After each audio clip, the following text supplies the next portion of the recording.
వరాహ బేగం వారు మీరిందాక నాతో మాట్లాడారు. అసలు బాబా నుండి మీకు మెసేజెస్ ఏ విధంగా వస్తాయి అని చెప్పి. కానీ ఫస్ట్ మీ నోటి నుండే నేను ఆడియన్స్‌కి తెలియజేయాలనుకుంటున్నాను. సో, మీరే చెప్పండి. అసలు మొదటగా బాబాతో మీకు అనుబంధం ఏ విధంగా ఏర్పడింది? అనుభవం ఉందామంటే నాకు కొంచెం సైడ్ ప్రాబ్లమ్ నొప్పిగా ఉన్నింది. నడుము నొప్పా? నడుము నొప్పి ఉన్నింది. ఓకే. ఉంటేనే నేను హాస్పిటల్‌కి పోయి వస్తున్నాను ఆటోలో. ఒక పెద్దాయన ఆటో ఎక్కాడు నాతో పాటు. హ్మ్. ఎక్కితే నేనేం చెప్పలేదు. నేనేం మాట్లాడలేదు ఆయనతో. అమ్మ సాయి చరిత్ర ఉంది తీసుకొని చదువుకో అన్నాడు ఆయనే. ఓకే. నాకొద్దు అన్నా. తీసుకోలా. నా హ్మ్. మనస్సులో తీసుకోవాలనిపిచ్చలా, తీసుకోలా. తర్వాత ఇంకో రెండోసారి కూడా చెప్పాడు. అయినా నేను పట్టించుకోకుండా ఎళ్ళిపోయాను. తర్వాత ఒక నెలకంతా నేను తిరుపతెళ్ళాను. ఎళ్ళిన హుహు. తర్వాత అప్పుడు కల్లో పొయ్యి సాయి చరిత్ర తీసుకో, తీసుకో, తీసుకొని ఒక 5 డేస్ కళ్ళ వస్తానే ఉండింది.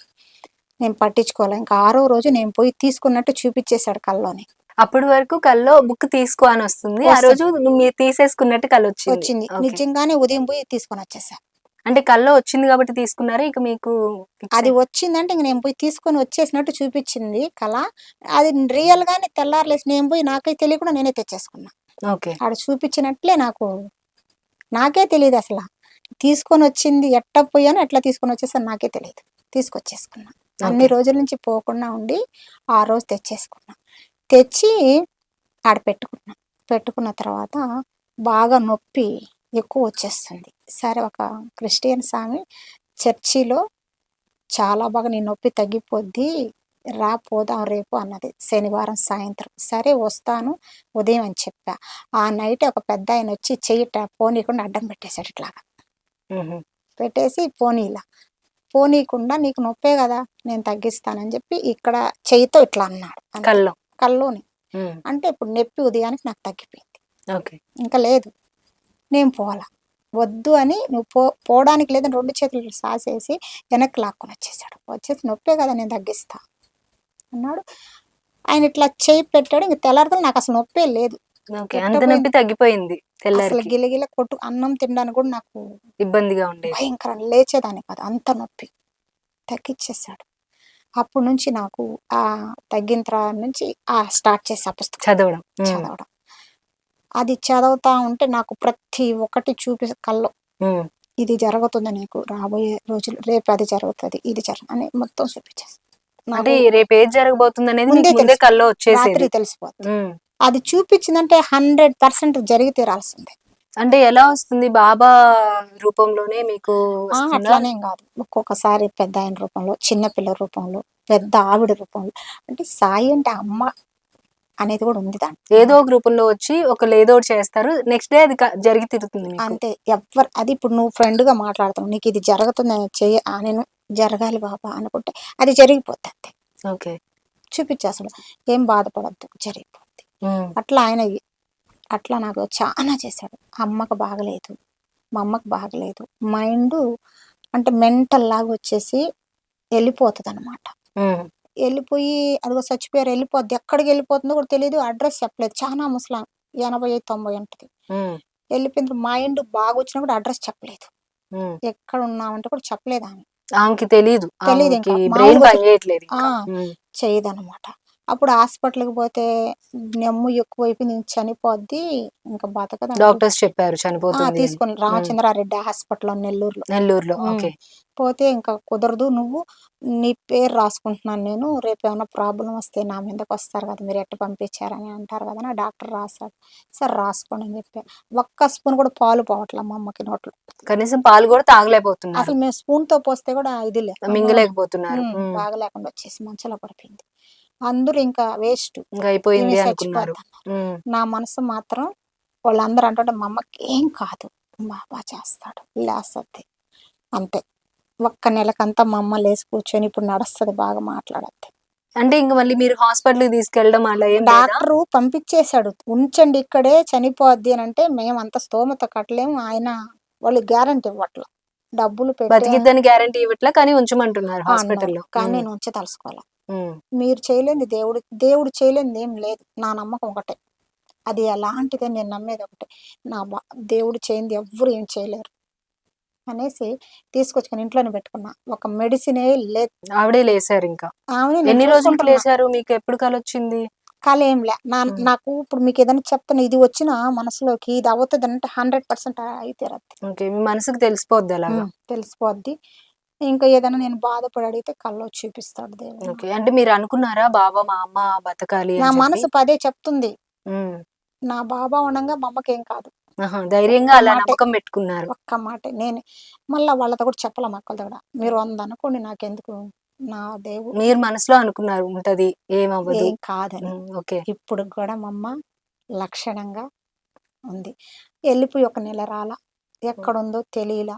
ఆహా, ఆవిడకి బ్రెయిన్ పని చేయక ఎక్కడికో వెళ్ళిపోయింది బాగయిన తర్వాత తెలియకుండా. వెళ్ళిపోయింది.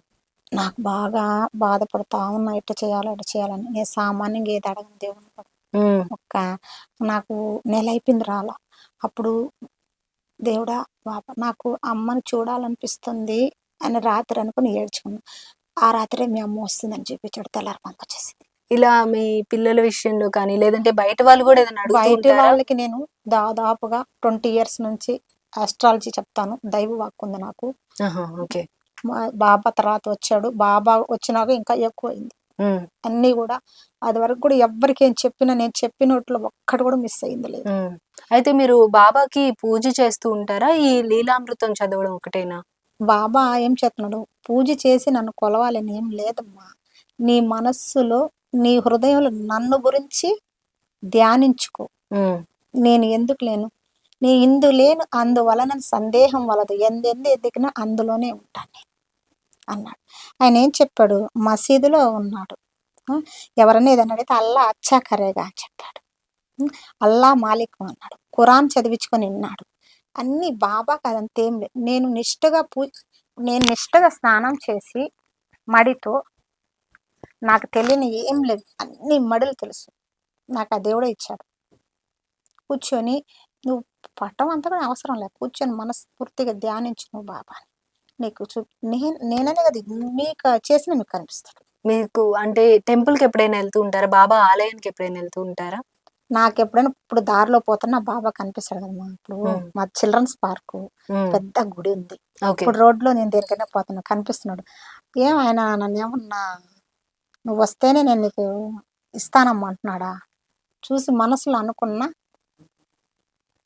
ఆయన ఏది ఇవ్వనంటాంలే. కాకపోతే ఒకటే అంటున్నాడు, అబద్ధం చెప్పొద్దు, మోసం చేయొద్దు, ఒక మనిషి వెనకాల నువ్వేం అనొద్దు, ఉమ్. తిట్టొద్దు. అప్పుడు నేను నీ వెనకాల నువ్వు ఎంత దూరంలో ఉన్నా పిలిచినా నాకు. అంతేకాదు నాకు ఇంకొక విషయం, మాకు ఒకళ్ళు డబ్బులు ఏదో బ్యాంకులో ఏదో తీసుకొని, అది సరిగ్గా గుర్తులేదు, వెళ్ళిపోతున్నాను. ఆ డబ్బులు బ్యాంకు కట్టకపోతే ఆ రోజు కేసు పెట్టే రీజన్ ఉంది. అట్లాగుంటే మా వారు పోతా ఉంటే అప్పుడు ఏమైందంటే ఆయన చెప్పాడు, హైదరాబాద్లో ఉన్నాడు. హైదరాబాద్ నుంచి మదనపల్లికి వెళ్ళాలి ఆయన. ఆ లోపల ఆమె వేరే వెళ్ళిపోవాలని చూస్తుంది, డబ్బులంతా తీసుకొని. ప్రాపర్టీ అమ్మింది, అది బ్యాంకు కట్టాల్సింటే వెళ్ళిపోతుంటే. మీకు ఇవ్వాల్సిన ఆవిడ ఇవ్వకుండా వెళ్ళిపోతుందా? అది ఓకే. ఆ డబ్బు బ్యాంకు కట్టాల్సింది, మీరు కట్టాలి. లోన్ తెచ్చింది. వెళ్ళిపోతుందని వాళ్ళు చెప్పారు, అన్నీ సర్దేసుకునింది వెళ్ళిపోతుందని. ఉమ్. అప్పుడు నాకు చెప్పాడు మా అబ్బాయి, అమ్మ ఇట్లా వెళ్ళిపోతుందంటమ్మా అని చెప్పాడు. అంతే నేను బాబా కడుపు తలుచుకొని మనస్ఫూర్తిగా, నాయన నాకు తెలియదు, ఆమెని ఎలా ఆపుతావో. నేను చెడ్డ కోసం అడగట్లా, ఒక తప్పు జరిగితే బయటికి వెళ్ళి కేసు అనేది వస్తే చాలా తప్పు అవుతుంది. ఆమెను నువ్వే ఆపాల, నాకు తెలియదు. నాకు టెన్షన్లో కూర్చొని బాధపడతా ఉన్నా. రాత్రి 3 అయింది. ఆమె ఎక్కడికి పోదు, నువ్వేం భయపడొద్దు అన్నా. శబ్దమే నచ్చింది, ఉమ్. ఒక మనిషి చెప్పినట్టు. ఆకాశవాణి లాగా. అది ఎట్లా కల్లోని అట్లా ఉమ్. నిలబడుకొని అట్టే నిద్రపోయాను కదా కూర్చొని ఉమ్. పడుకోకుండా. అది తెల్లారితలకి ఆమె అట్టే ఉండింది. ఉమ్. పోయి బ్యాంకులో డబ్బులు తీసుకుని ఇందాక ఉంది. ఉంది, అది లేదు. చెప్పాను కదా ఇందాక మేము బెంగళూరులో ఒక అతను ఎవరో మాకు తెలియదు, ముక్కు మొహం తెలియదు, మా అబ్బాయికి పరిచయం. ఉమ్. ఆమెకు బిడ్డ అడ్డం తిరిగి కడుపులో హాస్పిటల్కి వెళ్తే బెంగళూరులో మనం బ్లడ్ సరఫరా అవుతుంది కదా, ఉమ్. ఉమ్. నరాలు కట్ చేసేసాడు తెలియకుండా. ఆపరేషన్ జరిగేటప్పుడు అది కట్ అయిపోయింది. నరం కట్ అయింది. అయితే ఇప్పుడు ఇంకా ఆమె బతకదు అని చెప్పేశారు. పూర్తిగా హాస్పిటల్ మొత్తం చేతులు ఎత్తేసారు. పాపనైతే తీశారు. ఉమ్. ఆమెకి చిన్న 3 ఇయర్స్ పాప అందుకంటే ఉంది. ముందే 3 ఇయర్స్ పాప ఉంది. ఓకే. నెక్స్ట్ ఈ పాప, ఒక ఉమ్. తల్లి లేకపోతే ఒక 2 బిడ్డలు ఎంత అనాథలైపోతారు అవును. చూడండి. అందువల్ల ఏంటంటే మా బాబు చెప్తే నేను అనుకున్నా రాత్రి, నాయన ఇద్దరు బిడ్డలు అనాథలైపోతే ఆ బిడ్డల సంగతి ఎలా ఉంటుంది చూడు. నాకు అసలే కొంచెం ఎవరైనా బాధల్లో ఉన్నారంటే కళ్ళనీళ్ళు వచ్చేస్తాయి ఫస్ట్. వచ్చేస్తాయి. ఎందుకంటే నేను చాలా కష్టాలు పడ్డాను కాబట్టి అని చెప్పేసి ఏడిస్తే, ఆ రోజు నా చేతికి జామ పండు ఇచ్చాడు దేవుడు. పెద్ద కల్లో. చేతికి ఇచ్చాడు. అంటే బిడ్డ తల్లి సేఫ్, ఇద్దరు బాగుంటారని. ఫలం ఇస్తే బిడ్డలు తల్లి బాగుంటారని అర్థం. ఆహా! ఓకే. కొన్ని స్వప్నాల్లో కూడా తేడా ఉంటాయి, మనం తెలుసుకోలేకపోతే దానికి అర్థం తెలియదు. హ్మ్. ఇచ్చాక తర్వాత ఆ అబ్బాయి చెప్ప, ఏం కాదు నాన్న, ఆమెకు బాగా అవుతుంది, వాళ్ళ పిల్లలు ఆమె బాగా అవుతుంటే, మూడో రోజుకంతా ఎక్కడో డాక్టర్ వచ్చాడు. వచ్చి అమ్మ ఇద్దరు సేఫ్ అయిపోయారమ్మా, బాగున్నారని చెప్పింది.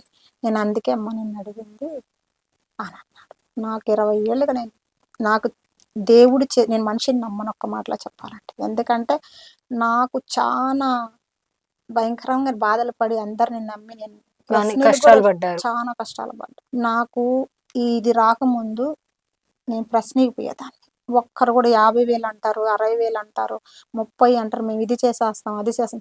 ఒక్కరు కూడా ఒక్కటి చేసింది లేదమ్మా నా జీవితంలో. అంటే మీ లైఫ్ మళ్ళీ టర్న్ అయిందెప్పుడు? బాబా బుక్ మీరు తీసుకొని ముందే చదువుతున్న అయింది నాకు. దానికి ముందు అది జరిగింది. అప్పుడు నేను నిర్ణయించుకున్నా, వీళ్ళందరికి వేలు, ఇప్పుడు నువ్వు డబ్బులు తీసుకున్నా కరెక్ట్‌గా చెప్తే బాధుండదు. హ్మ్. ఏమి చేయకుండా నేను లక్షలు అప్పు తెచ్చి, వడ్డీకి తెచ్చి కూడా చాలా ఇచ్చున్నా నేను. ఎవ్వరు నాకు ఏం చేయలే. అప్పుడు మనసులో నిర్ణయించుకున్నా, వీళ్ళందరిని అడిగే బదులు అసలు దేవుడు నాకెందుకు చేయడు నేను అడిగితే అని చెప్పేసి అందరు బంధువులను కూడా పక్కన పెట్టేశా.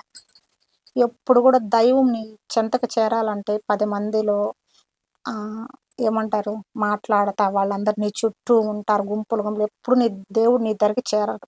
ఇది వాస్తవం, అనుభవంలో చెప్తున్నా నేను. అందరినీ దూరం పెట్టేసి నేను ధ్యానంలోకి అయితే అప్పటి నుంచి నాకు మొత్తం. అంటే ఇది మీకే మనసుకు అనిపిస్తూ ఉంటదా? ఎవరైనా మీకు గురువు లాంటి వాళ్ళు అలా ఏమైనా ఉన్నారా? నాకెవ్వరు గురువు లేరు, నాకెవ్వరు నేర్పించిన వాళ్ళు లేరు.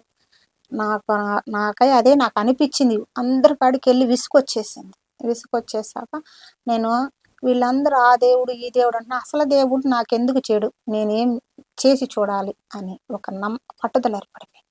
ఇప్పుడు ఎట్లాగా నాకు ఆయన ఎందుకు చెడు బాబా అని. ఇప్పుడు నాకు ఒకటే, నా దేవుడు నాకున్నప్పుడు, నేను నమ్మినప్పుడు నాకు ఎందుకు చేయడు, ఒకటే నమ్మకం.